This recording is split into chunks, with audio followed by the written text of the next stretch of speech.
반갑습니다. 정용만 목사입니다. 위대한 복음 벌써 사과를 진행하게 되었습니다. 오늘 사과의 제목은 소년 예수님이 아버지 집에 계시다입니다. 소년 예수님이 성전에 계셨습니다. 우리가 오늘 보게 될 세 가지의 포인트는, 첫 번째는 예수님은 하나님의 율법을 배우고 사모하십니다. 두 번째 포인트는 예수님은 아버지의 일에 참여하십니다. 세 번째 포인트는 예수님은 하나님과 사람에게 사랑스러우셨습니다.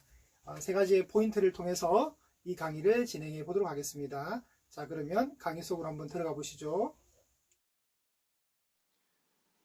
자, 여러분의 어린 시절이 기억이 나십니까?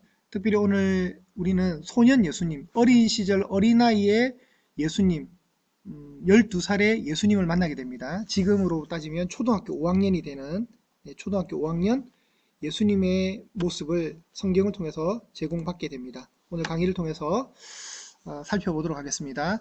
이 강의의 요약과 목표입니다. 하나님의 말씀을 향한 예수님의 열정을 우리가 볼 수 있게 됩니다. 예수님은 성전에 머무셨고 당시의 종교 지도자들과 질문을 주고받으시면서 대답을 하셨습니다. 예수님은 이런 자신의 행동을 이해하지 못하는 부모에게 내가 하나님 아버지의 일에 동참하고 있음을 얘기하셨죠. 여기서 예수님의 두 가지의 모습, 하늘 아버지께도 헌신하시고 지상의 아버지, 어머니 되는 부모님에게도 순종하는 완전한 사람으로서의 소년 예수님을 우리가 만나볼 수가 있습니다. 그럼을 통해서 우리는 예수님과 함께 함으로써 하나님의 영광을 드러내며 지혜와 순종 가운데 자라하도록 부름받았습니다. 오늘 성경 본문은 누가복음 2장 40절에서 52절 말씀입니다. 성경책을 펴셨으면 좋겠고요. 눈으로 잘 따라오시고 볼펜이나 형광펜을 통해서 여러분이 체크하실 부분을 체크하셨으면 좋겠습니다. 누가복음 2장은요, 예수님의 어린 시절을 들여다볼 수 있는 아주 소중한 정보를 제공해 주는 창입니다.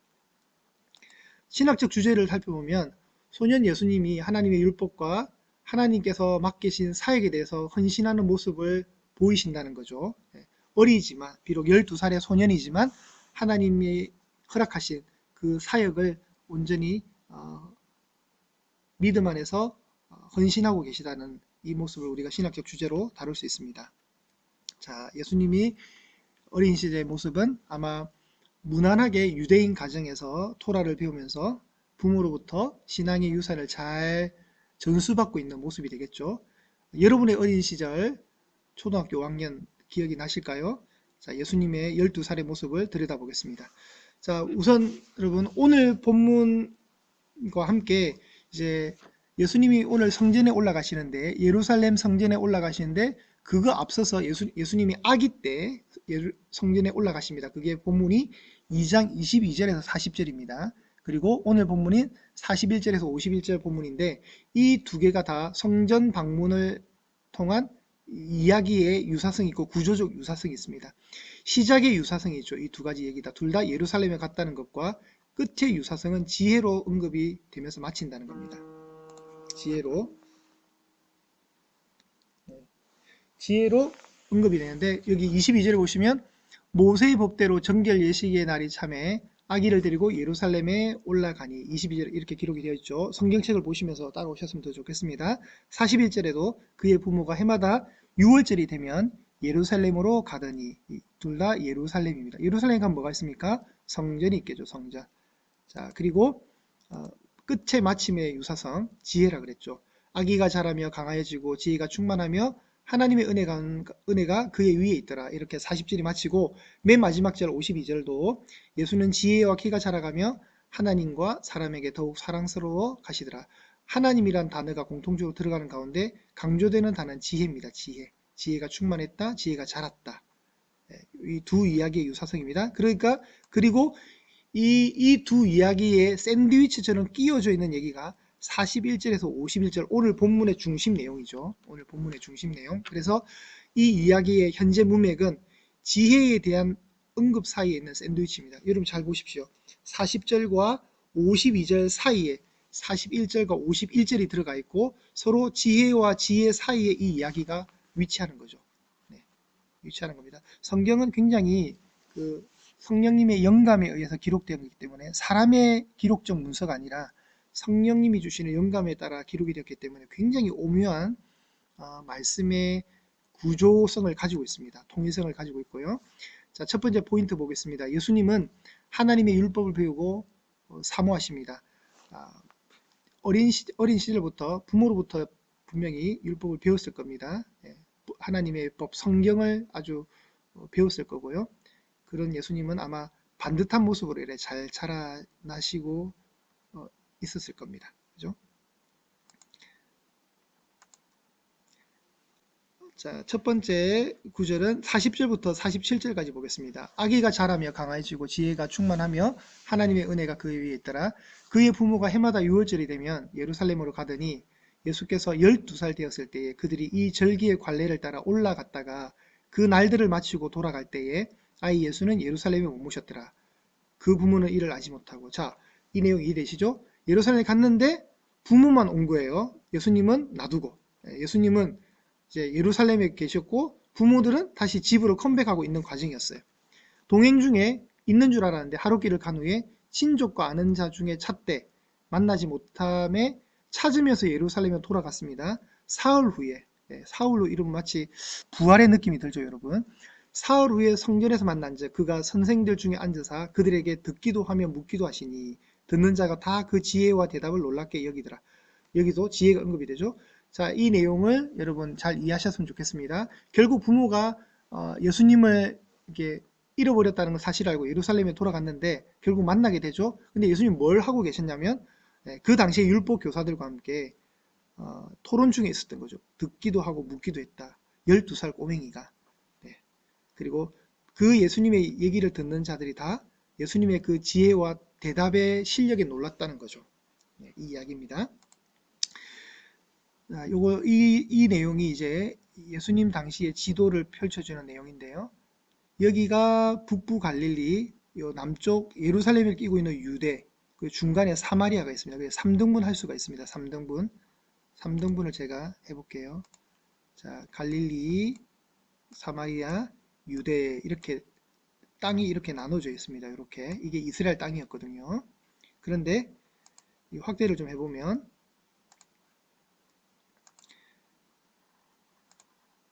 자, 제가 좀 확대를 해볼게요. 지금 예수님이 사시던 동네가 나사렛이잖아요. 나사렛이죠. 지금 가셔야 되는 곳은 예루살렘입니다. 자, 그래서 쭉 이동을 해야 되죠. 근데 이렇게 안 가죠. 사람들은 어떻게 가냐면 사마리아를 피합니다. 요렇게 가죠. 요렇게 한번 그려볼게요. 그 당시에 사람들의 동선은 요단강, 이게 요단강이거든요. 요단강. 이 요단강 건너서 요렇게 이 요단강 지류를 따라서 여리고를 반드시 거치죠. 그리고 산행길로 올라옵니다. 이렇게 예루살렘까지. 여리고가 한 400m 정도 꺼져 있는 도시거든요. 여기 지중해보다. 그러니까 예루살렘은 800m고 여리고는 한 400m니까 고저 차이가 한 1200m가 나는 거예요. 그래서 어떤 사람이 예루살렘을 떠나 여리고로 내려가다가 누가복음의 비유가 그런 거죠. 지형적 이해가 있어야 됩니다. 자, 먼 거리로 왔습니다. 그런데 이제 우리가 잠깐 지형을 잠깐 살펴봐야 되는 게 이게 여기가 지중해입니다. 지중해고요. 로마가 여기 있고 여기가 아가야 마게도냐 여기가 그리스죠. 현재의 그리스입니다. 현재의 그리스, 현재의 이탈리아. 자, 예수님이 사시는 땅은 아주 눈에 보이지도 않는 이런 땅, 아주 자그마한 땅에 사셨습니다. 자, 로마가 이 당시의 지배국이었고 로마가 예루살렘을 비롯한 이 이스라엘 땅을 다스리기 위해서 군대를 파견하겠죠. 당연히 군대를 파견하면 이렇게 와야 되고 이 해안가 도시 가이사랴에 정박을 하게 되고 여기에 가이사 황제를 위한 도시란 뜻으로 가이사랴라고 헤롯 대왕이 여기에 엄청난 해안 도시를 건설을 해줬어요. 그리고 보통은 이제 총독이 머물면서 관저가 있는 곳이고 예루살렘은 명절 때만 올라옵니다. 자, 여기가 가이사랴인데요. 여기 가이사랴 확대했습니다. 가이사랴에서 예루살렘으로 올라오죠. 이렇게 예루살렘으로 이렇게 올라와야 됩니다. 예루살렘은 높은 도시니까요. 올라오는데 이 배경이 지금 현재 6월절이라는 거죠. 6월절. 유대법에 의하면 이제 레위기나 출애굽기에 보면 3대 절기를 모든 남자는 지켜야 돼요. 유대인. 유월절, 칠칠절 혹은 오순절이라 불리고요. 장막절이라 불리는 초막절이 이렇게 있습니다. 이 3대 절기를 반드시 예루살렘에 와서 지켜야 됩니다. 당연히 예수님도 남자고 또 유대인 평균적인 유대인 가정에서 자랐기 때문에 예루살렘에 왔겠죠. 자, 그의 부모가 해마다 6월절이 되면 예루살렘에 갔다. 그러니까 해마다 아이의 신앙 교육을 위해서 유대인 가정이기 때문에 그 믿음의 어떤 그 당연한 삶의 일부니까 예루살렘에 왔다는 거죠. 공식적인 성인이 13살인데 유대인들이 13살 때 성인식을 하거든요. 요때 자립을 할 수 있다 보니까. 근데 그 한 해 전인 12살 때 성전을 방문한 기록이 오늘 본문입니다. 관례에 따라 모든 남자 유대인들은 이제 율법을 준수해야 하고 예루살렘을 순례해야 됩니다. 예수님이 12살 때 부모와 함께 예루살렘에 올라간 것은 당시 유대인 부모들이 자녀를 미리 이런 예루살렘 순례에 익숙하게 하기 위해 그 이전에 데리고 다녔던 관습을 반영합니다. 그래서 42절에 해마다 예루살렘으로 갔다라는 말을 쓰는 거예요. 6월절, 7.7절, 초막절은 반드시 성전을 순례해야 되는 원칙이 있지만 그럼 멀잖아요, 거리가. 그래서 먼 거리에 있는 사람들에게는 좀 봐줬던 것 같아요. 6월절만 가도록 요구를 했습니다. 그러니까 6월절은 굉장히 중요한 절기 중에 하나가 됩니다. 자, 예수님이 이렇게 왔는데 이게 오는 코스가 쉽지가 않아요. 보시면 이 전부 이게 다 산악 지형이잖아요. 산악 지형. 그죠? 산악 지형인데 예수님이 지금 어떻게 오셨냐면 갈릴리 여기 나사렛에서 이렇게 오신 거예요. 예루살렘까지. 예루살렘까지. 이렇게 출발해서 요단강 건너서 이렇게 여리고 예루살렘까지 온 거예요. 이렇게 먼 거리입니다. 생각보다 먼 거리를 오셨는데 이런 다 산 지형이란 말이에요.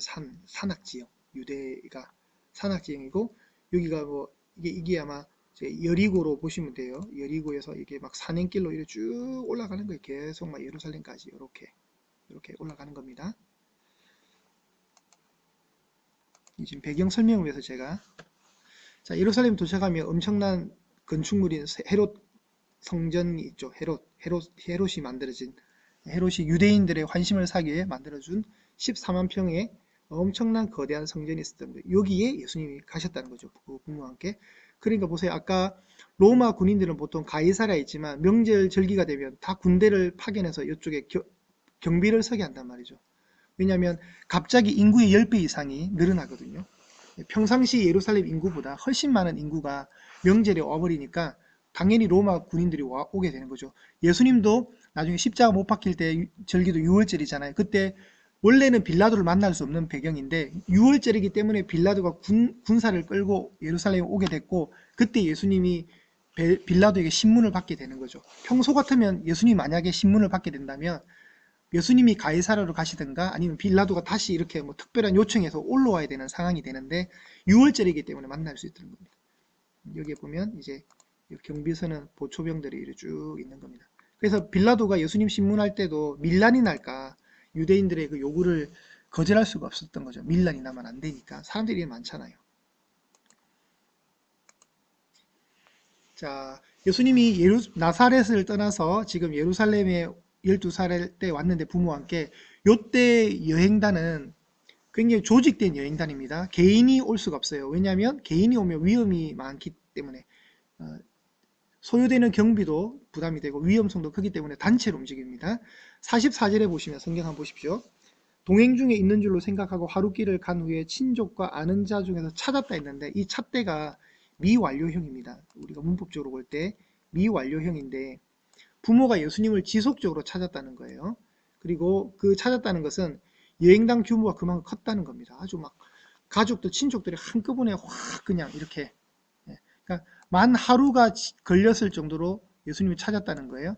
누가는 예수님을 간절히 찾은 부모의 모습을 묘사를 하고 있고요. 46절에 나오는 그 선생들은 보통 유대 교사들입니다. 율법 학자, 율법 교사, 서기관들인데 대체로 다 성경에는 부정적인 이미지죠. 자, 예수님이 그렇게 대화를 하고 있었던 거고 그들이 예수님의 답변에 지혜와 그 답변에 놀랬다는데 이 놀랐다는 말에 조금 더 직설화법은 넋이 나갈 정도로 아주 놀란 모습이 그냥 우리가 놀랐다는 정도가 아니라 이 어린아이가 참 대단하구나 할 정도의 감탄을 받았다는 거죠. 유대인들이, 유대 교사들이. 자, 찾았는데 예수님을 찾으러 예루살렘에 가고 사흘 후에 만났는데 뜻밖의 예상하지 못한 일의 모습을 봅니다. 12살 예수님이 학자들과 토론을 했다는 거죠. 6월절이 되면 유대 전역이 흩어지던 유명한 랍비들이 다 오게 되겠죠. 와서 성전에서 가르치고, 우리가 바울 사도의 그 전도 여행에 보면 그리스 아테네 갔을 때 뭐 합니까? 그 전부 그 철학자들이 대화하는 거 되게 좋아하잖아요. 자, 요 때도 이런 겁니다. 이제 유대 랍비들과 토론했는데 그때 아마 토론의 주제가 메시아가 아닐까. 당시에 메시아에 대한 주제가 굉장히 높았거든요. 유대인들의 관심사이기 때문에 예수님의 주제, 뭐 대화의 주제를 우리가 뭐 이거다고 성경은 알려주지 않지만 추론한 것은 토론의 주제가 아마 메시아에 대한 주제가 아닐까 추측을 할 수 있습니다. 왜 하룻길을 간 뒤에 예수님이 없어진 것을 알았을까 보면은 아까도 말했지만 여행에 대한 위험 부담이 큽니다. 그러니까 어떻게 하냐면 단체로 움직이게 되고 6월절 제사 모든 행사를 마치고 집으로 돌아가던 길에 하룻길을 간 뒤에야 예수님이 없다는 걸 알았거든요. 그건 왜냐하면 부모의 무관심으로 돌릴 수도 있지만 단체로 움직이기 때문에 아이들만 모여 있었고 주변의 어른들이 보살피는 게 원칙이었기 때문에 마리아와 요셉은 당연히 예수님이 있는 줄도 생각했을 겁니다. 그리고 나중에 보겠지만 가족들이 꽤 더 있었을 거예요. 그러니까 예수님 동생들도 있으니까 예수님 동생들도 챙겨야 되고 여러 가지 또 상황들이 그랬죠. 장남이니까 좀 지 알아서 하겠지 하고 냅둔 것 같아요. 자, 성전에서 예수님이 대화를 합니다. 이 그림들은 제가 그냥 검색하니까 이런 그림이 아닐까. 이게 너무 화려한 것 같고요. 이쪽이 조금 더 합리적이지 않을까. 네. 자, 예수님의 지혜와 답변을 놀랍게 여기고 있습니다. 이 시편 26편 8절에 보면 굉장히 좋은 구절이 하나 나오는데 여호와여 내가 주께서 계신 집과 주의 영광이 머무는 곳을 사랑하오니. 여러분 이 시편 26편을 한번 찾아보시면 이거 누가 지은 시냐면 다윗의 시입니다. 다윗. 예수님의 그 그림자로서 가장 많은 정보를 담고 있는 다윗. 다윗의 생애 전반적인 게 다 예수님을 예표하는 거거든요. 그죠? 요셉도 마찬가지고 아브라함도 그렇고 다윗의 모습 속에 예수님도 있고 시편 26편에서 이 정보를 주시면 내가 주께서 계신 집과 주의 영광이 머무는 곳을 사랑하오니. 이게 이제 이 계시가 이루어지는 거죠. 예수님이 내 아버지 집에 계시는 거죠. 주의 영광이 머무는 그 성전에 머무면서 그 성전을 사랑한다. 너무나도 아름다운 구절입니다. 자, 그러면 예수님이 이제 혼자 되셨잖아요. 예루살렘에 남았고. 자, 요걸 통해서 두 가지의 암시를 받습니다. 부모의 무지는 소년 예수님의 참 부모가 그들이 아님을 암시하는 표식이 되고요. 그렇잖아요. 내 아버지 집이라 했으니까 예수님이. 동시에 이제 가족과 제자들을 포함해 주의 모든 사람들로부터 버림받는 예수님의 비극적 운명을 암시하는 하나의 장면이 됩니다. 오늘 예수님이 홀로 예루살렘에 남겨지는 모습. 그런 상황들은 예수님의 예루살렘에서 돌아가실 모든 사람도 외면받고 버림받는 그 비극적 십자가의 그 모습을 암시하는 내용이 된다는 것이죠. 두 번째 포인트를 가겠습니다. 예수님은 아버지의 일에 참여하십니다. 누가복음 2장 48절에서 52절인데 보겠습니다. 50절이네요. 네. 그의 부모가 보고 놀라며 그의 어머니를 이르되 아이야 어찌하여 우리에게 이렇게 하였느냐 보라 내 아버지와 내가 근심하여 너를 찾아노라. 예수께서 이르시되 여기에 중요한 구절이 나옵니다. 어찌하여 나를 찾으셨나이까 내가 내 아버지 집에 있어야 될 줄을 알지 못하셨나이까 하시니 그 부모가 그가 하신 말씀을 깨닫지 못하더라. 뭔가 여운을 남깁니다.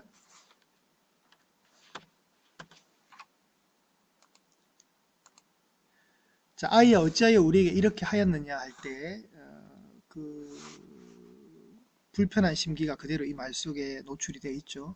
질책의 뉘앙스도 있습니다. 아마 예수님의 동생들이 더 있었기 때문에 아마 조금 마리아에게는 벅찼겠죠. 자, 마가복음 6장 3절에 가면 이런 구절입니다. 이런 구절이 있습니다. 예수님에게 야고보와 요셉과 유다와 시몬이란 남동생들이 있었고요. 누이들이 있었습니다. 그래서 제가 얘기했죠. 예수님은 총 9명 이상의 대가족이었다는 거예요. 예수님 가정이. 야고보와 유다는 신약 성경의 저자가 되겠죠. 야고보서, 유다서의 저자가 됩니다. 이렇게.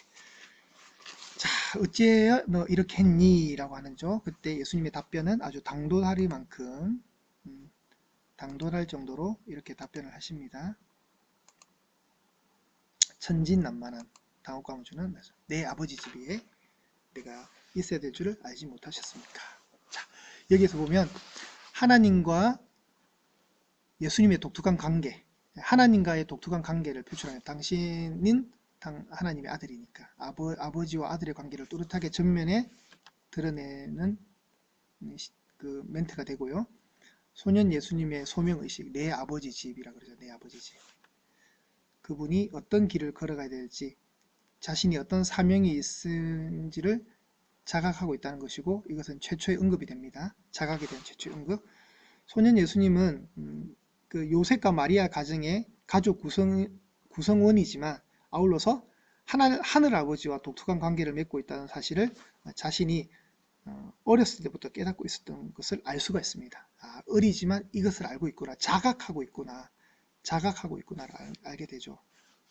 메시아로서의 자기 정체성, 자아 정체성이 있었다는 것을 알 수가 있습니다. 아까 50절 말씀 보시면 그 부모가 그가 하신 말씀을 깨닫지 못하더라 그랬죠. 요셉과 마리아는 메시아로서 오신 예수님이 어떤 분이신가 말씀에 여러 가지 노출이 되어 있었거든요. 여러 차례 들었습니다.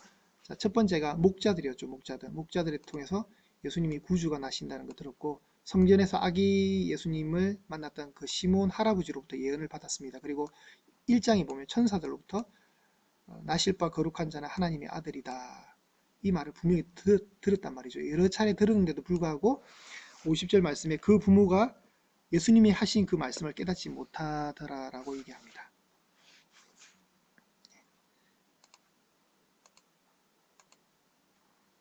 자, 세 번째 포인트를 보겠습니다. 예수님은 하나님과 사람에게 사랑스러우셨습니다.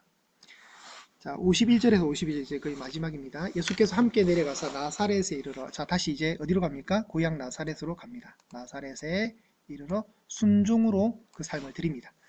그의 어머니는 이 모든 말을 마음에 두냐. 그나마 또 마리아는 좀 신실함이 있죠. 예수는 지혜와 키가 자라가며 하나님과 사람에게 더욱 사랑스러워 가시더라. 아멘. 세 번째 포인트를 보겠습니다. 자, 예수님은 인간으로서, 그리고 12살의 소년으로서, 그리고 유대인으로서 평범한 인생을 사셨음을 보여주죠. 이 정보를 통해서. 그렇지만 이 모든 상황 가운데 그의 어머니는 이 모든 말을 마음에 두었다라고 했습니다. 마리아의 신실함이 있습니다. 마리아의 신실함, 그 신실함을 깨달을 수 있고요. 그분의 성장 과정이 하나님뿐만 아니라 사람들에게도 인정받고 있다는 것을 확증하는 구절이 마지막 절이죠. 하나님과 사람에게 더욱 사랑스러워져 가시더라. 자, 신앙은 여러분 완료형이 아닙니다. 신앙은 현재 진행형입니다. 저도 그렇고 여러분도 그렇고 처음부터 완성된 상태로 주어지는 것이 아니라 서서히 성장시켜 나가야 되는데, 예수님이 지금 그 모습으로 있다는 것이죠. 서서히 성장하고 계시는 모습. 부모를 향한 존중과 존경의 자세. 자, 나사렛으로 돌아온, 고향으로 돌아온 예수님 뭐 하셨을까요? 아버지 목수의 그 가업을 이어가는 평범한 장남으로서 자라가시는 겁니다. 여러분, 예수님이 십자가 못 박히실 때 나무와 모세, 나무틀 위에 세 개의 못에 의해서 손과 발이 못 박히셨는데, 평소에 예수님이 가장 많이 다루던 재료들이잖아요. 나무, 톱, 그리고 망치, 못, 이런 거 다. 자신의 운명을 아예 끌고 가시는 거예요. 예수님 자체가. 예수님의 직업 목수 자체가 예수님의 십자가의 죽으심을 아예 그냥 예표하는 거죠. 그냥 아예 그냥 복선으로 깔려 있습니다. 잘 생각해 보시면. 자, 소년 예수님은 이해받지 못하셨죠. 네, 그렇죠, 여러분. 이해받지 못하죠. 우리도 이럴 수가 있습니다. 그죠? 그러나 자신을 향했던 하나님의 부르심과 목적을 잊지 않으셨고, 여전히 이 동생들과 함께 평범한 목수의 아들로서 부모님을 섬기면서 그렇게 사셨다는 겁니다. 그리고 예수님의 부모 또한 아들 예수의 정체성과 사역을 조금씩 이해했을 겁니다. 아마 요셉은 일찍 죽은 것 같아요. 나중에 마리아의 아들 목수가 아니냐 뭐 이러거든요. 마리아의 아들 목수 요셉이 예수가 아니냐라고 얘기하는데, 자, 예수님은 땅의 아들로서 그리고 하늘 아버지의 아들로서 준비되어 가고 있습니다. 이제 12살이었으니까 이제 예수님의 사역이 30세 시작되시잖아요. 예. 그리고 남은 18년 동안 뭐 했을까요? 묵묵히 갈릴리 벽촌의 나사렛에서 목수의 아들로서 목수로서 그 삶을 사셨다고 보시면 됩니다. 땅의 아들로서의 또 그 직분을 잘 감당하셨고 하늘 아버지의 아들로서도 준비되어 가고 계셨다는 거죠. 자, 우리도 여러분 하나님을 믿잖아요. 그런데 우리 예수님처럼 우리도 주변으로부터 우리 주위 사람들로부터 이해받지 못할 때가 참 많이 있습니다. 왜 너는 맨날 일요일마다 교회 가냐? 왜 돈을 교회 갖다 바치냐? 뭐 11조 왜 하냐? 뭐 이런 거. 그건 이해될 수 없는 모습이죠. 그런 것도 많습니다. 왜 제사 때 절 안 하냐? 뭐 이런 거. 왜 너는 술, 담배 안 하냐? 직장 생활 잘 하려면 그런 거 해야 된다. 뭐 이런 거 많잖아요. 심지어는 가족들로부터 도전받습니다. 그죠? 예수님도 지금 가족으로부터 도전받았잖아요. 그러나 예수님 모범을 따르기만 한다면 우리도 주님의 은혜에 힘입어 우리를 향하신 하나님의 뜻에 순종할 수 있습니다. 자, 우리 이제 마지막으로 가겠습니다. 그리스도와 연결을 해보겠습니다. 모든 과에는 예수님과 연결되는 문장들이 나오는데요. 예수님은 지혜와 키가 자라면서 하나님과 사람에게 더욱 사랑스러워지셨습니다. 그분은 하나님 아버지께서 맡기신 영원한 사명을 수행하기 위해 삶에서 한 걸음씩 준비되셨습니다. 우리 죄를 대신해 십자가에서 죽으시고 다시 살아나신 부활, 십자가에서 죽으시고 부활하심으로써 승리하는 사명을 수행하시기 위해서 말입니다.